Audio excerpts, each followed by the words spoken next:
Thank you for being here on a Friday morning when there's a million things going on. After all, it's LA, and we're delighted that you're here. I think we have a remarkable slate of speakers, internationally renowned scholars, and a fascinating subject.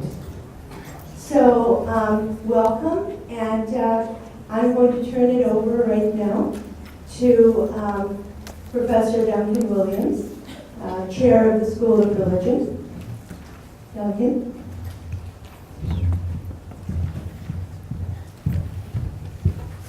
Thanks, Rita. Well, on behalf of the School of Religion here at the University of Southern California, we are honored to host this conference, The Life, Legacy, and Contemporary Relevance of Swami Vivekananda, on the occasion of the 150th anniversary of Swami Vivekananda's birth.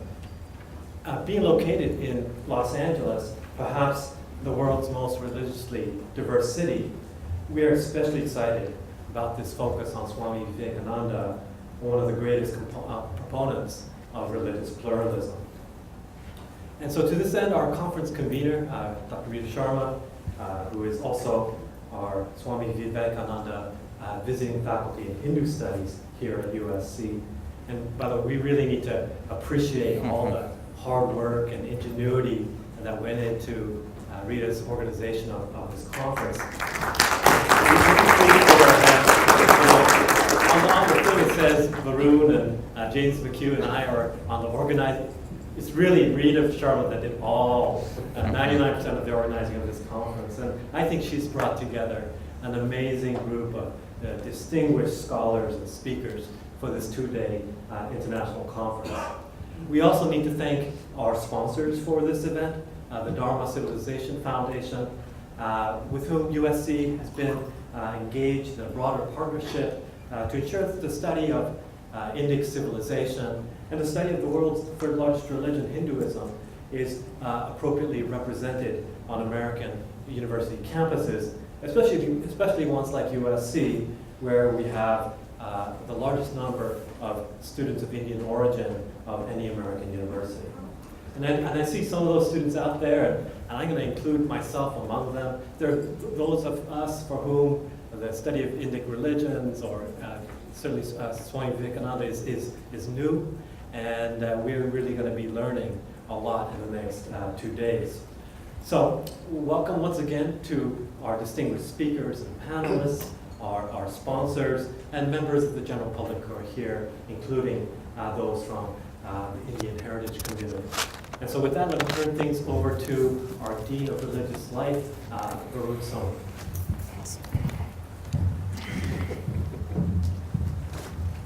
Namaste, Sat Sri Akal, Salam, good morning.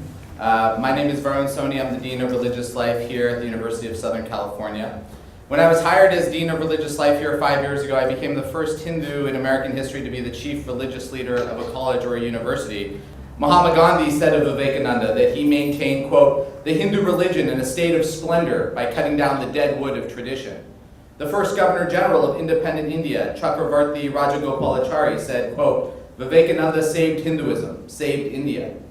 According to the iconic freedom fighter Subhash Chandra Bose, Vivekananda was, quote, the maker of modern India. And the great Bengali poet and Nobel laureate Rabindranath Tagore said, quote, if you want to know India, study Vivekananda. In him, everything is positive and nothing negative. So even amongst people who have very different points of view on major issues like Mahatma Gandhi and Subhash Chandra Bose, Vivekananda is considered central in terms of the formation of a Hindu identity and theology. I believe that it is entirely appropriate that we are hosting this conference on Vivekananda here at USC because his legacy of pluralism, reconciliation, spiritual contemplation, critical thinking, discernment, and Indo-American engagement plays out on our campus every day. Here at USC, as Duncan said, we have more students from India and more Hindu students than any other American university. Each year, our Hindu students hold large Diwali, Holi, and Ganesh Puja events that are open to the entire student body. Our students raise the Indian flag at the center of campus for Independence Day and Republic Day. They host screenings of popular Bollywood films, complete with chai and samosas during intermission. They compete together on USC's cricket team, which was ranked 6th in the nation last year. And they regularly meet and interact with prominent Indians visiting USC. Recent guests on campus include luminaries such as His Holiness the 14th Dalai Lama, His Holiness Sri Sri Ravi Shankar, Deepak Chopra, President Abdul Kalam, Amir Khan, Vandana Shiva, Girish Karnad, Vidhu Vinod Chopra, Shashi Tharoor, and USC trustee Ratan Tata. And on a campus that boasts more student religious groups and campus religious directors than any other university in the United States, USC has a vibrant presence of student Dharma groups, including 5 Hindu student groups, 4 Buddhist student groups, a Sikh student association, and a Jain student association.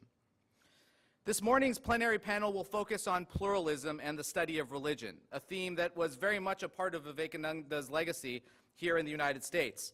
Indeed, for many Americans, that legacy emerges from his famous 1893 speech at the Parliament of the World's Religions in Chicago, where he argued for a proactive embrace of religious pluralism as a way of combating religious violence and conflict. In that speech, he famously said, quote, "Sectarianism, bigotry, and its horrible descendant, fanaticism, have long possessed this beautiful earth. They have filled the earth with violence, drenched it often and often with human blood, destroyed civilization, and sent whole nations to despair. Had it not been for these horrible demons, human society would be far more advanced than it is now. But their time has come, and I fervently hope that the bell that tolled this morning in honor of this convention may be the death knell of all fanaticism, of all persecutions with the sword or with the pen, and of all uncharitable feelings between persons wending their way to the same goal."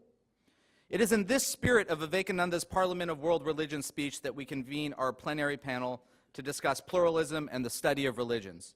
And it is my great honor to introduce you to my friends and colleagues who comprise our all-star interreligious panel this morning, religious scholars, leaders, and practitioners who represent Christian, Hindu, Muslim, and Buddhist perspectives on pluralism. And now I'd like to introduce you to our panelists, and I'll begin with Rita Sharma, who is the Swami Vivekananda Visiting Faculty in Hindu Studies at the University of Southern California, where she teaches the living traditions of Hindu yoga and the art and music of yoga, and directs research in ecology and Hinduism. She co-founded the Dharma Academy of North America, Dhanam, a scholarly society which sponsors the in-depth exploration of Hindu, Jain, Buddhist, and Sikh Dharma traditions, produces books on Dharma studies, and is one of the largest additional symposia at the American Academy of Religion. She is also the editor of the International Journal of Dharma Studies. And as Duncan mentioned, Rita is also the principal organizer of this weekend's conference. She's done an extraordinary job making all this happen. It's really not easy to bring together a conference of this size and scope, but she did it with clarity, vision, and grace. And as a small token of our appreciation to Rita, I'd like to offer a bouquet of flowers. Please join me in thanking Rita Sharma.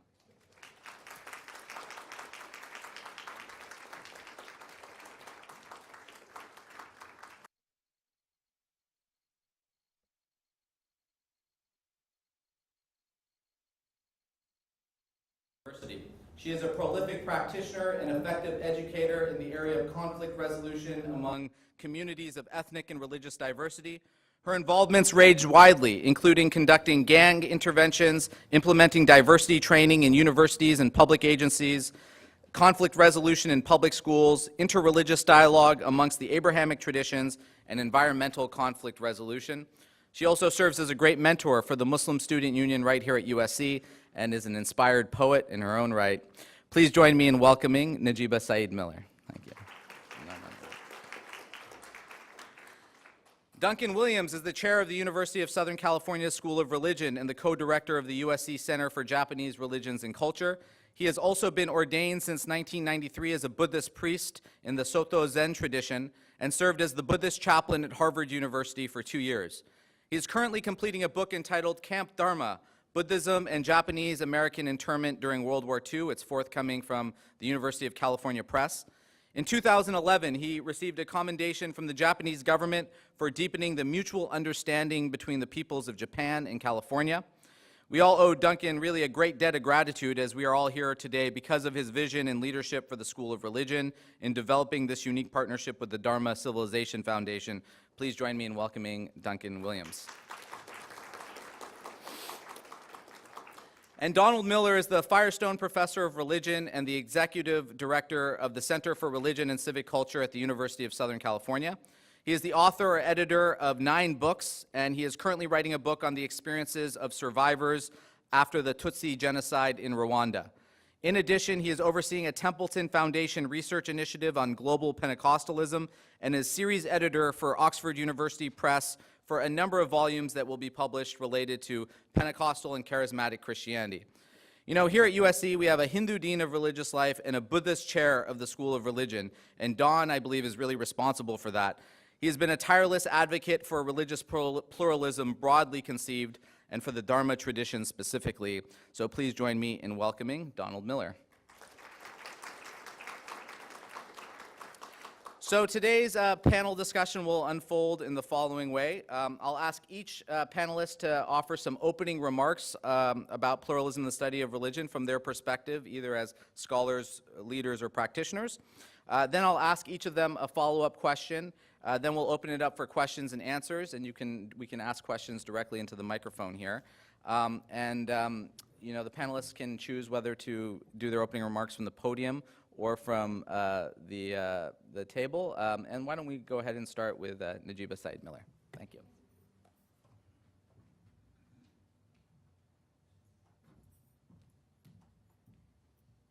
So if we start with peacemaking, in full disclosure, I'm married to a Notre Dame fan, so I apologize in advance. Apparently that's the beginning of peacemaking, is coming to USC and coming out as a Notre Dame affiliated individual.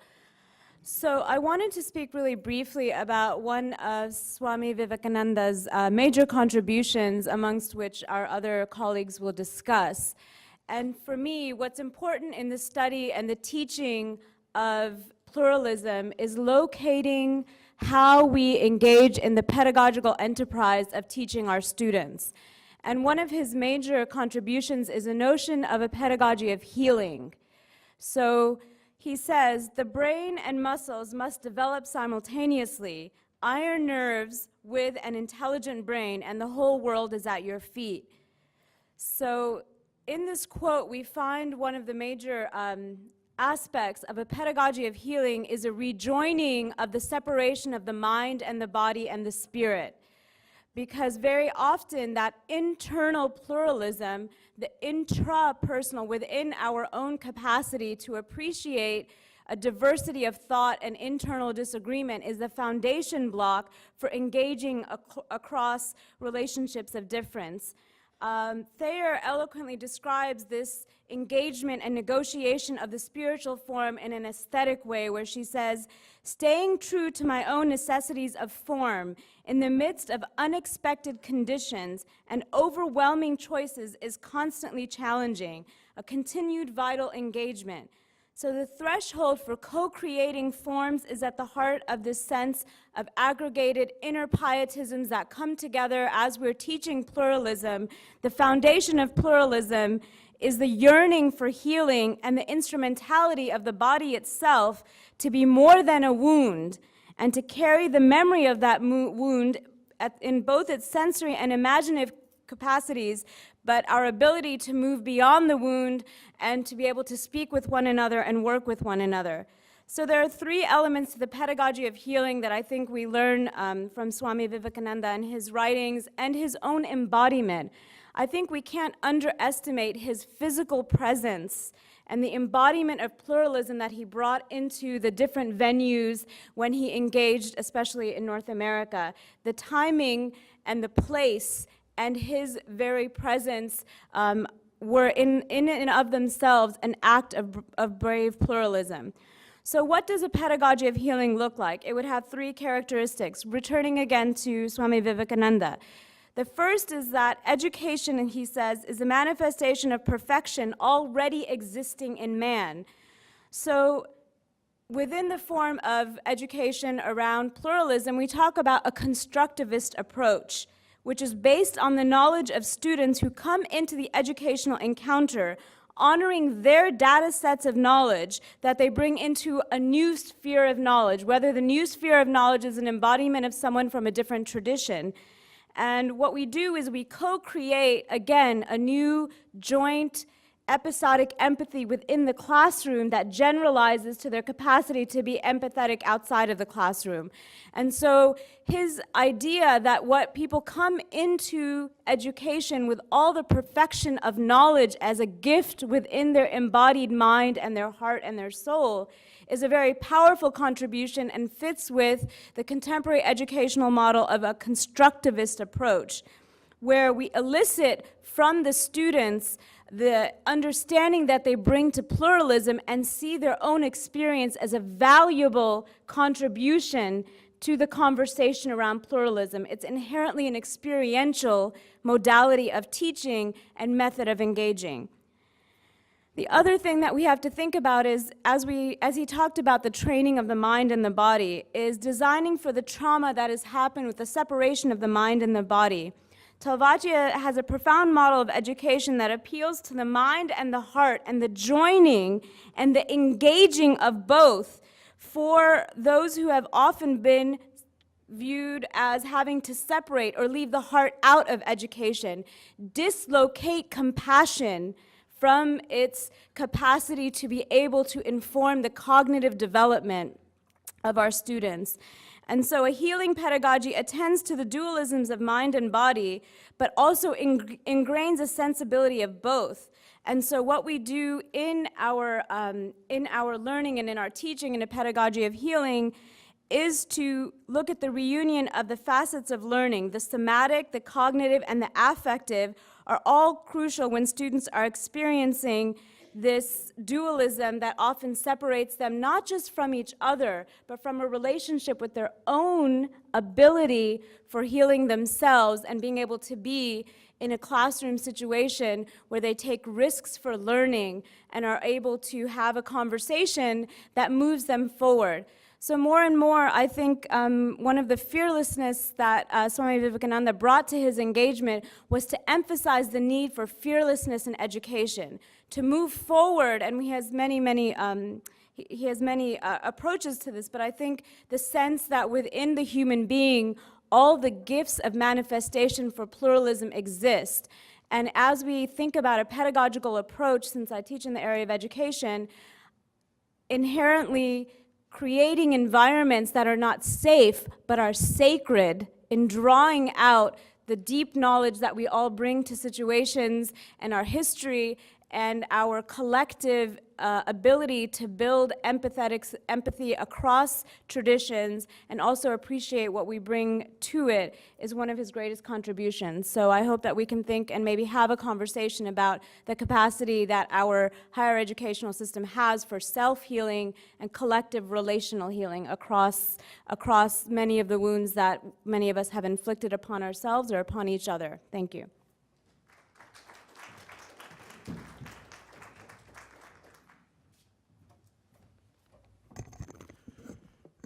Good morning.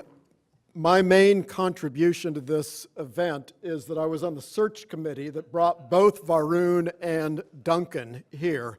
And just to sort of put you into the back chambers of how that process went, we of course had multiple applicants for Varun's position. Most of them, I must say, were Protestant ministers. And then at the last moment, we got this unusual application from an attorney, a Hindu, a local boy here in Southern California. And I have to say, in my own mind, there was absolutely no further decision-making, particularly when he gave his remarks to the search committee that focused on his grandmother. So I am just delighted that not only do we have the first Hindu dean of religious life, but we have someone who has continued to increase the pluralism of religious groups here on this campus. And I think right now we have at least 100 different groups. And included in that is a religious group of atheists. So it's really quite a remarkable achievement. There's nothing close to that any place in the U.S., and I suspect in the world. And then with Duncan, I actually didn't know he was a Buddhist cleric when we hired him. I only knew that if we could steal him away from Berkeley, where he was leading a major center, it would be a great coup. And then what I discovered, and continue to discover just on a daily basis, is we have someone who, frankly, is an organizational genius and has transformed the School of Religion from having a kind of Christocentric kind of orientation, which is true of many religious studies departments nationally, into a truly pluralistic group of scholars. Now, don't take that time away from my 7 minutes that I have. I want to talk specifically about pluralism and from the perspective of someone whose field of study and research is as a sociologist of religion. There's no question that Southern California is one of the most pluralistic cities in the world when we look at religion. Within the database of the Center for Religion and Civic Culture, which I direct, we have over 15,000 different religious groups within just the Southern California area, representing every faith tradition and then multiple different groups within specific faith traditions. But this is also, if I can sort of switch to say something about Christianity at a global level, we see the same pluralism internationally. For example, in 1910, there was an estimate that there were 5,000 different Christian denominations globally. By 1970, that had increased to 20,000 different denominations. When I say denominations, I'm not referring to churches. I'm talking about actually organizational entities. And then currently, the estimate is that there are over 40,000 different denominations. So there's been this explosion of different groups, even within a single faith tradition. Now, let me switch to try to contextualize this in a more theoretical way. There are really two different theories about pluralism. One is a theory that back in the 1960s and 70s was put forward by a very famous sociologist, Peter Berger. And in his attempt to explain secularization, he argued that pluralism leads to relativism. The basic idea being that not all of these different competing truth claims can be right, and at least some of them, at best, are only partial insights into spiritual realities, and some of them, in fact, may be pathological. What a whole series of scholars then did, sort of taking those insights, was to argue that pluralism is contributing to the loss of religious authority, and that in the modern age, individuals can then pick and choose among a variety of different options, or even create their own hybrids, bringing together elements of various religious pieces that they then, as artists of the self, create their own unique combination of different elements. And one of the consequences was that, and we see it very clearly today, is that religious institutions and their leaders no longer dictate moral truths. They no longer have the moral authority that they did previously. So if one is a Catholic, individuals in many instances, at least within the US context, feel very free to ignore various moral proscriptions related to contraception, even abortion, other issues, and they continue to practice as Catholics, or they switch to an alternative and they become an Episcopalian like myself. We actually have a lot of former Roman Catholics within the Episcopal Church. So that's one sort of main theoretical lens or perspective on pluralism, that namely it leads to relativism, which then leads to a kind of individualism. A second perspective is sometimes referred to as the new paradigm. It was put forward by people like Stephen Warner, Rodney Stark, and others. And what it sort of turns the whole argument about pluralism on its head.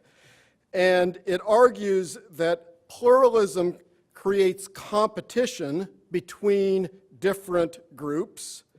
This competition leads to better religious products. And just like when you have multiple brands of toothpaste or of automobiles or any other product, that diversity can stimulate consumer demand, which is a very sort of interesting perspective.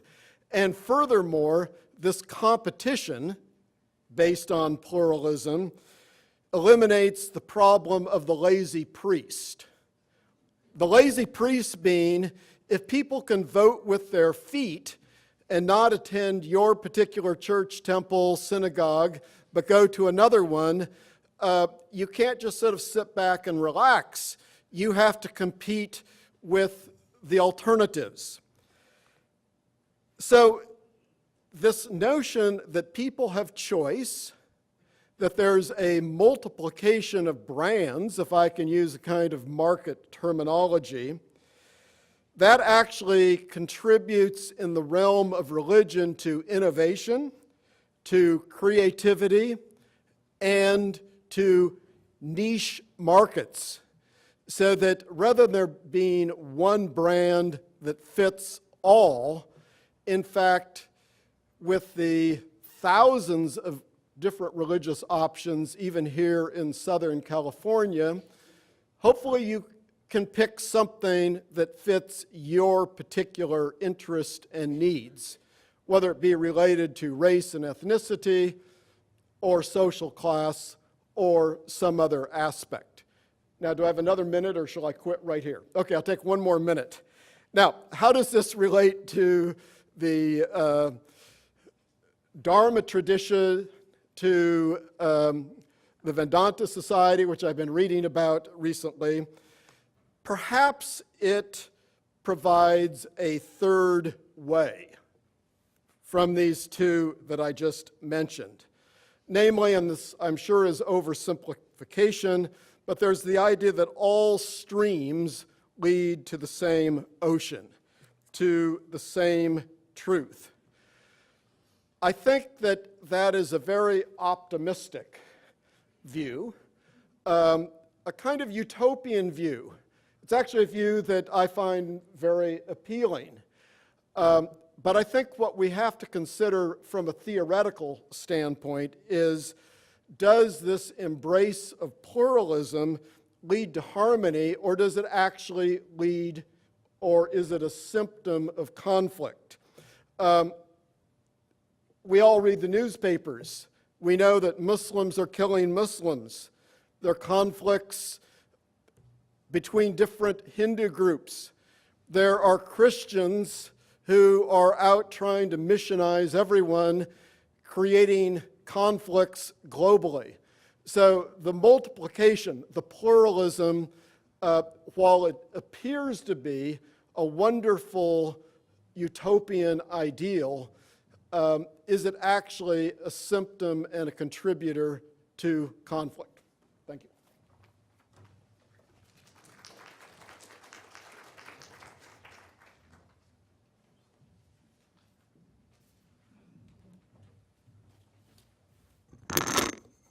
Okay, well, I'm very humbled to be on this panel. Given, I think I mentioned, I don't know anything about interreligious dialogue, and certainly I know very little about the topic of our conference this weekend. I would like to say maybe something from the perspective that I know a little bit about from Buddhist studies, as well as somebody who, as a scholar, is interested in Asian American religious traditions. And as such, I think it's good to start with 1893, with the World Parliament of Religions, and Swami Vivekananda's presence and his powerful speech there, where representing India and representing the Hindu tradition, he powerfully argued for religious pluralism, and I think skillfully introduced Hinduism to the American public. As Don was just mentioning, I think that metaphor of streams is in Vivekananda's speech itself. If I can find the quote, it's, as the different streams, having their sources in different places, all mingle their waters in the sea, O Lord, the different paths which take men through different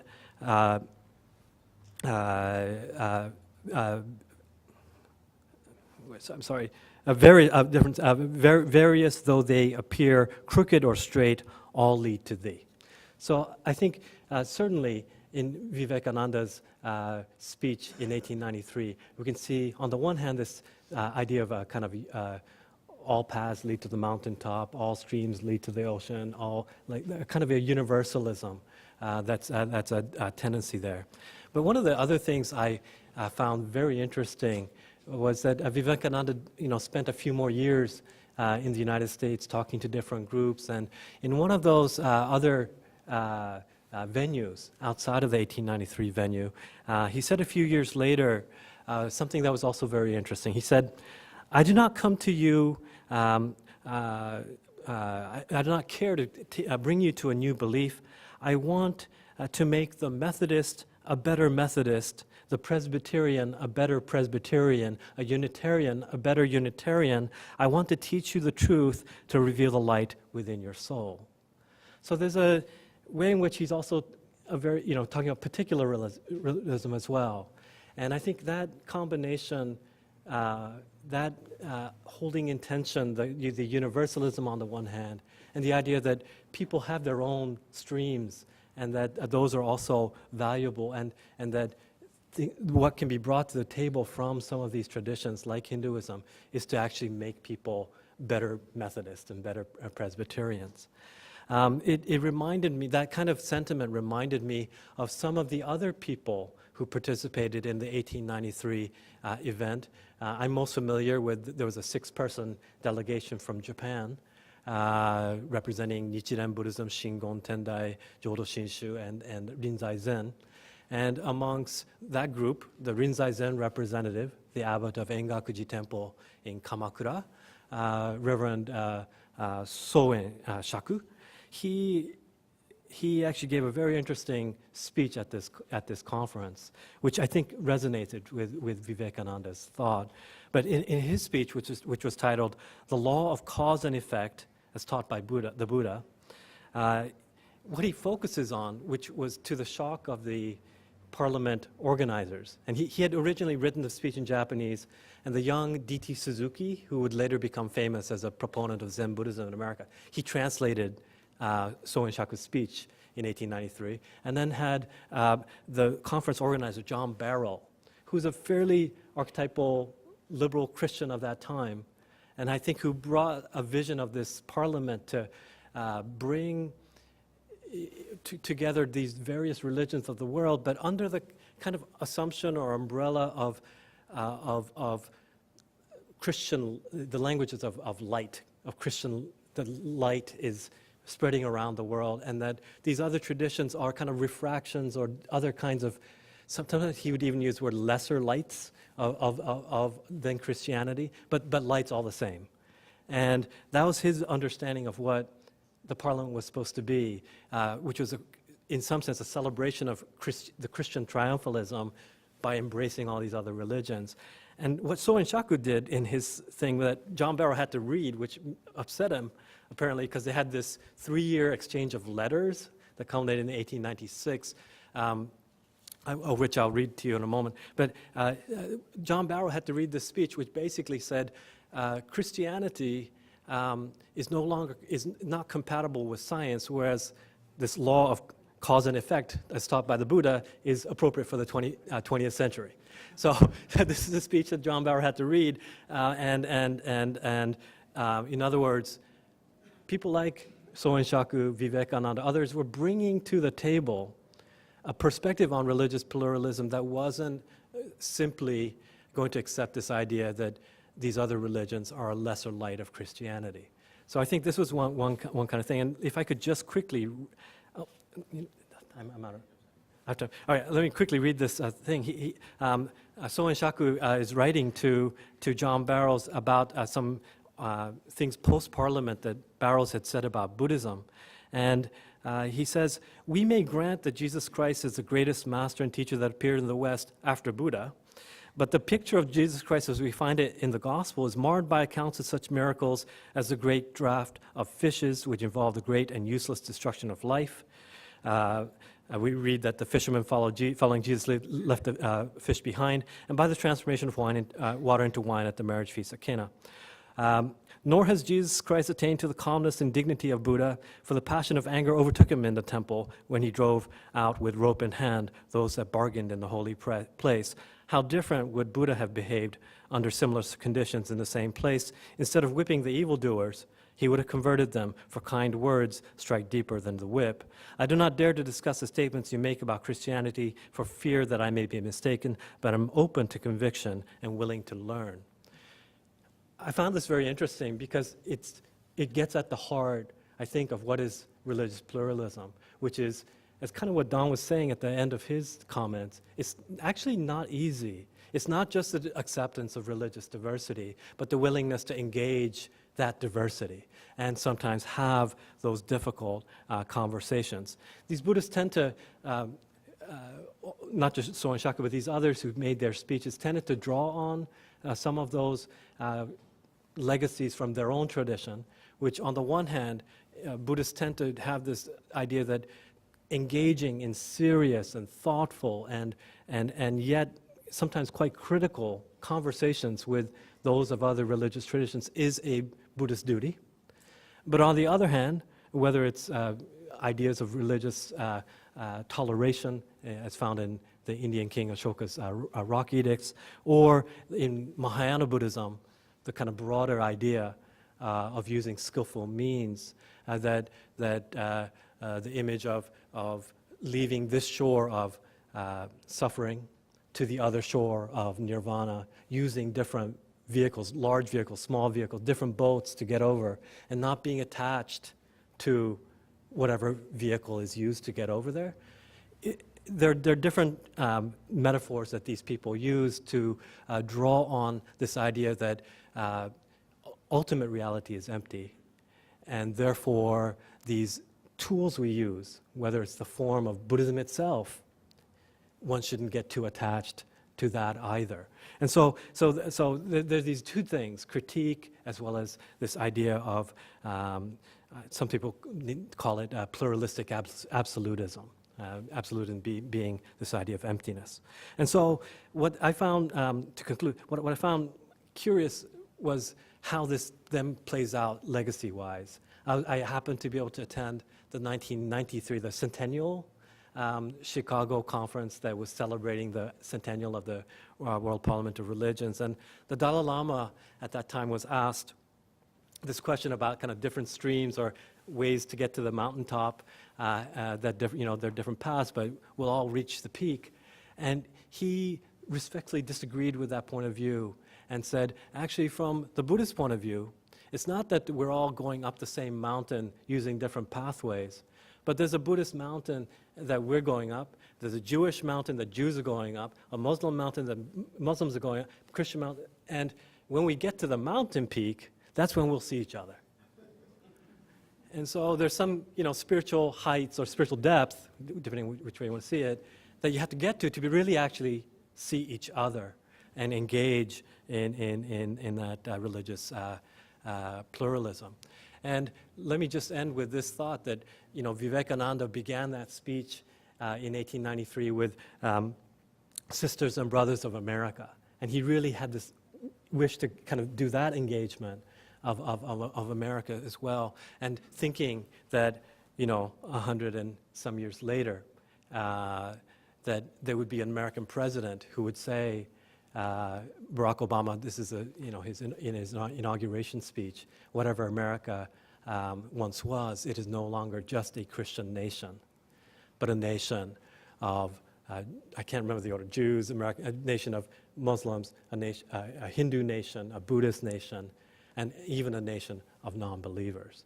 And so we've come a long way since Vivekananda, but I think we have him to thank for it. Thank you.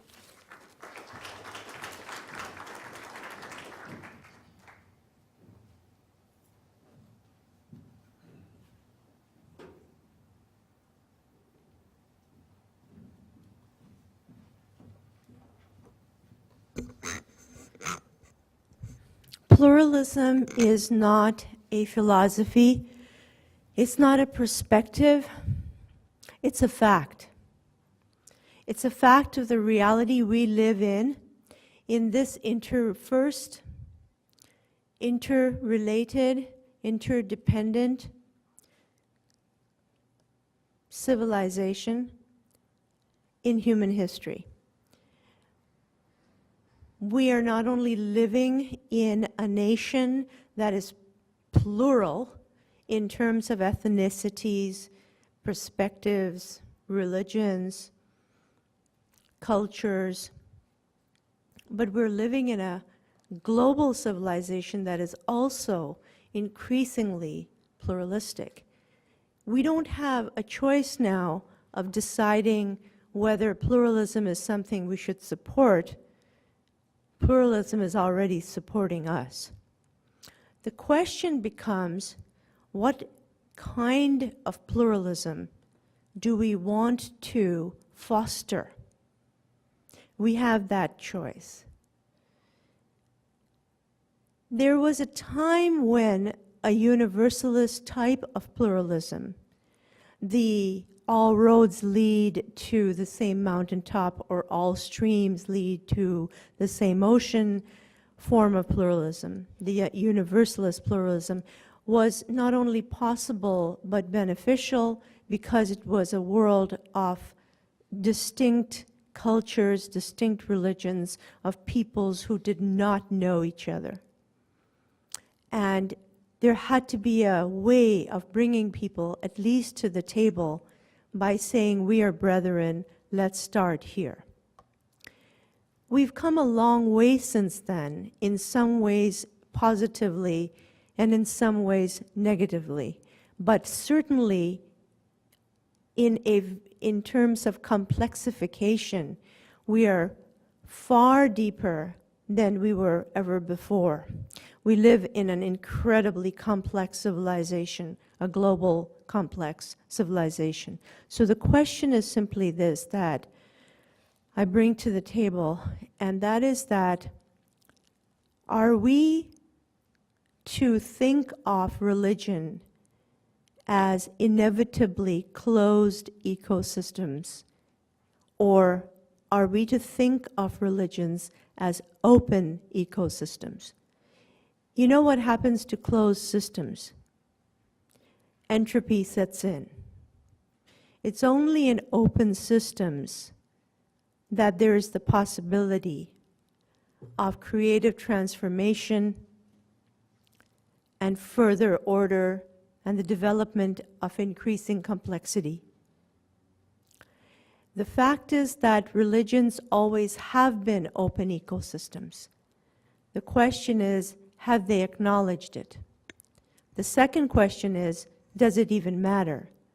I would contend it matters a great deal whether religions acknowledge that they are open ecosystems which have taken in energies, conceptual, intellectual, spiritual, liturgical, cultural energies from each other and from the overall societal structures in which they operated. When such acknowledgement does not take place, you have an inevitable sense of betrayal of trust. And we have a history where every religious tradition has learned from others and from other cultures. We not only have the obvious, such as Christianity developing out of a Judaic framework, being thoroughly informed by Greek philosophical structures, and then in terms of praxis and liturgical and festival issues, being again influenced by the primal religions of Europe, and now, of course, by the primal traditions of South Africa, and, I'm sorry, by South America. This is one example, but there's also other examples. For example, Buddhism has an entire history of going into new civilizations, into new cultures, and adapting, incorporating, integrating, merging with existing traditions. And that is an open system that is very well known. So when Buddhism went into Tibet, it integrated elements of Bon. When it went into China, Dhyan became Chan and integrated elements of Taoism, and Chan ended up as Zen. In Japan, there's integration of elements of Shinto. If you look at the famous Zen poets, you can see the influence. And of course, it's come to America, and it's now trying to integrate science into itself, rather than a particular religious environmental structure. The problem comes, when you have an open ecosystem and religions influencing each other and cultures being influenced by different religions. Are there any problems to this? That was my question. And yes, there are. And these are problems we have to very seriously consider. They can't be wished away. Lisa Miller wrote a now famous article, which many of you in the room may have heard of, in Newsweek, because it created a lot of controversy, both from all sides. And the article was, I'm paraphrasing, we are all Hindus now. And we had a panel at the American Academy of Religion on that article. Many of the panelists are sitting here in the audience. And that's a very problematic article. And you would say, why would it be problematic? This is an article which actually affirms the influence of Hindu thought, particularly Vedanta and yoga, Jnana Yoga, into the influence of Hindu thought on American religious culture. And the selective adaptation or adoption of particular elements of that thought, such as the idea of diversity as natural to the human spiritual inclination, that being the major issue that she raised. There were other minor issues. The concern that many people have with this is the same that Native Americans have about the use of their rituals, the use of their rites of passage as New Age spa treatments, as in conversation with Navajo leaders in Arizona. This is what I received, that jazz musicians and hip-hop musicians used to take a great deal of offense, and hip-hop musicians still do, when non-African Americans claim it, and yet they have all over the world. Many of you may have heard of the Greek hip-hop artist who was recently killed by a neo-Nazi group in Greece. He was using hip-hop to actually undermine the agenda of the Nazi groups. So here we have, where you have religion, culture, politics, music, all interconnected, overlapping elements of human civilization. Where do you draw the lines? Where do you draw the boundaries? This is not pluralism. This is interconnectedness. We live in an interconnected reality. We just don't acknowledge it. What would happen? This is a question I leave with you. What would happen if the great religious traditions of the world actually acknowledged their debt to each other, their debt to now forgotten civilizations, and their debt to other forms of knowledge? What would happen is that you would have a world where the asymmetries of power would be undermined, and the playing field between civilizations, between religions, between peoples would be evened out. Sometimes acknowledgement is all people need to feel seen, respected, and heard. Thank you.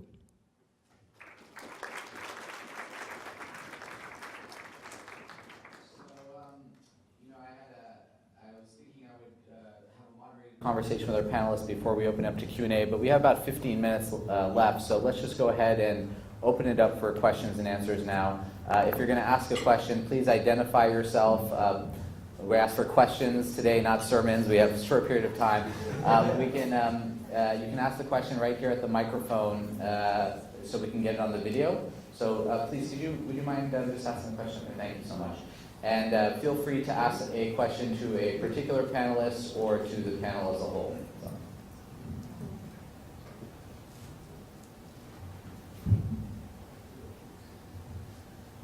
Good morning. I'm Kusumita Peterson from New York. My question is for Professor Miller. According to the second theory of pluralism, what happens to ethics? What happens to moral norms? That's my question.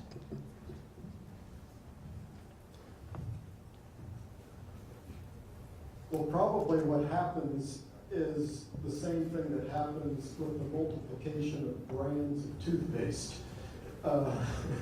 Namely, there is no core element. Instead, it's simply a babble of different voices. So I am actually concerned about using this market analysis of religion. Well, I think there is some truth to the idea that it contributes to creative innovation. There's a downside, which is that what one has are just multiple niche markets that individuals in a kind of tribal way are attaching themselves to. And so I think the undertone actually of what I was trying to say at the very end is that pluralism and sort of marketing of different religious truths may actually have a kind of pathological element to it. So I think I agree with the tone of what I take to be the thrust of your question. Jerry Larson, the perennial question, and that is, if you take pluralism as more than one or less than all, which is kind of the definition, what do you do with the person who doesn't accept more than one, or the person who doesn't accept less than all? It's like the tolerance question. It's nice to be tolerant and receptive, but how do we deal with those who are intolerant? And I'd like to ask all the panelists to reflect on this. I suppose my question comes down to, is pluralism largely a political concept, or is it a serious theoretical concept? And I'd like to get your answers.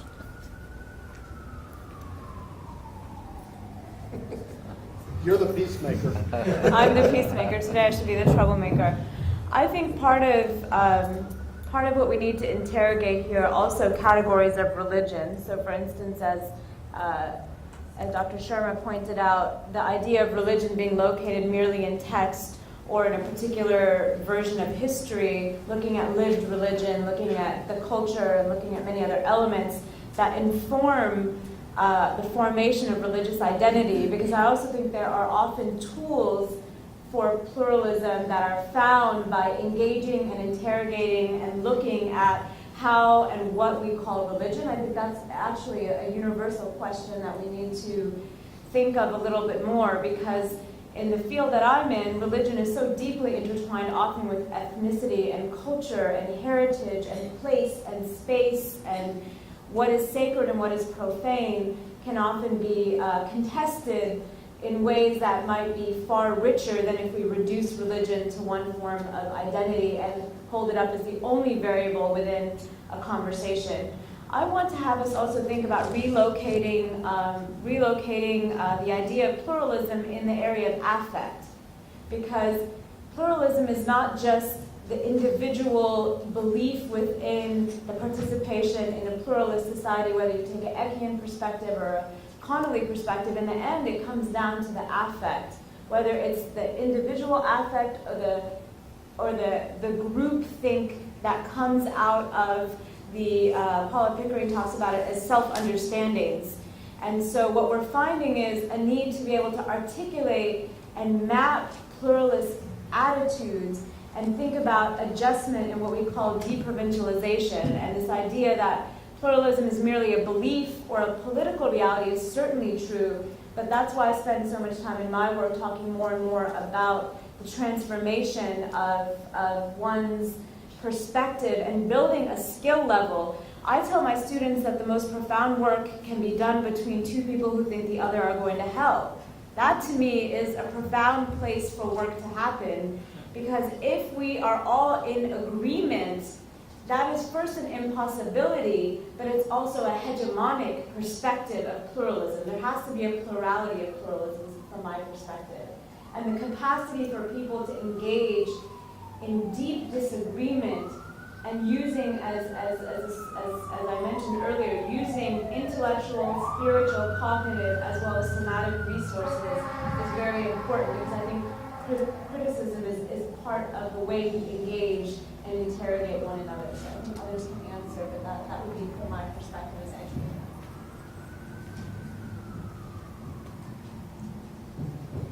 I think, I don't know if this thing is on. Jerry, I think your question basically is something that religions that are not proselytizing ask all the time. How is a lamb supposed to lie down with the lion as long as the lion still has its teeth? So the question is it possible at all? And I think that the answer is there's no choice. There's absolutely no choice. So there's three possibilities. One is that religious worlds that have been pluralistic intrinsically, in other words, have acknowledged open ecosystems, such as Indian religious worlds used to have, especially before the medieval period, before the early medieval period, long before the arrival of Islam. There started to become a bit of fragmentation. But, you know, when we were talking ancient history, we were talking about very fluid, you know, porous boundaries with osmosis going on and acknowledged osmosis. When you have a system, that is structured, that creates brittle boundaries, such as the word religion, because it by its nature implies exclusivity, then you have only really three options. One is that those traditions that are not interested in creating, or those traditions that have historically not been interested in creating closed boundaries, are forced to create closed boundaries. distinct identities, clearly delineated lines and borders, and a certain brittleness of that identity. That's what happened to the world of Indian religions with the introduction that the hermeneutics of the word religion brought into play with the colonial period. And what you have now as a result, an ongoing situation of increasing centrifugal movement, increasing of the splitting up and fragmentation, not just of the development of identity, but of the development of extremely strong, inviolable boundaries around those identities. What does one do in a world such as that? And there's only two choices: that you play the game that is the game of conflict, and you say, well, I have no choice. I have to grow the teeth because the lion's sitting next to me. Or you can work really hard to turn the lion into a lamb, which has been happening since the time of Vivekananda, and we haven't achieved it yet.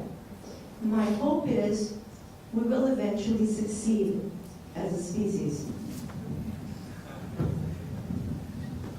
So we only have a few minutes left, and I'm going to use my prerogative to ask one last question. I'm going to ask it to Duncan, and then we'll take a 10-minute break before our keynote speech. Duncan, you self-identify as Hapa. Your father is English, your mother is Japanese, you're of mixed ancestral heritage. And in fact, your story is now an American story. 1/3 of American marriages happen between people of different faith traditions. What does religious pluralism mean for religious mixing? And what is, what are your experiences and perhaps a Buddhist perspective on that? Thanks, Ruth. Yeah, it's true that I have so many more students of not only mixed, racial or ethnic background, but mixed religious upbringing too. As the latest U.S. Census shows, there are 99 million multiracial Americans, and then if you're under the age of 12, that growth has been 50%. So that's a coming reality of religious pluralism, where families are going to need to learn how to deal with multiplicity. One option in that is what I think Ruby was talking about, these kind of little borders, or what Jerry Lush was talking about, kind of like those who don't accept more than one, the intolerance of multiplicity. In which case, in race theory, they usually have these 4 possible ways to think about identity formation of biracial or by ethnic peoples, and it might apply to religion too. But the first one is called essentialistic or exclusivistic identities, where the child chooses one or the other. So that would be kind of like, yeah, my essential identity is X and not that. So kind of pick one, right? And then the second one's called situational, where when you're with your Christian grandparents, you act Christian, and with your Muslim grandparents. So you can kind of do either or. And then the third one's called integrationalist, where some kids at certain points, like I refuse to have to shift my identity so often. I just want to have a holistic, integrated me. And then so they find ways to combine and fuse those identities. And then the last one's called transcendentalist identity, where some kids would be like, I want to be pigeonholed in these categories, I'm a human being, whatever, like take a category that's transcendent of whatever category you get with. So it seems to me, though, one of the lessons that we might learn from kind of that mixing of cultures and races and ethnicity is that if you look at the life cycle of a person of mixed background, at different points in their lives, they sometimes identify very essentialistically, sometimes very situationally, sometimes very transcendentally, other times very integrational, and it's not as if it's stuck. And identity is actually quite fluid, and it seems like that's just the way it's going to be in our increasingly religiously pluralistic families as well. Well, I hope you enjoyed this conversation as much as I did. Please join me in thanking our panel, Rita Sharma, Duncan Williams, Donald Miller, Najeeba Saeed Miller. We have about, say, 10 minutes before our next speaker, so let's, it's a good time to take a break, and we'll see you soon. Thank you.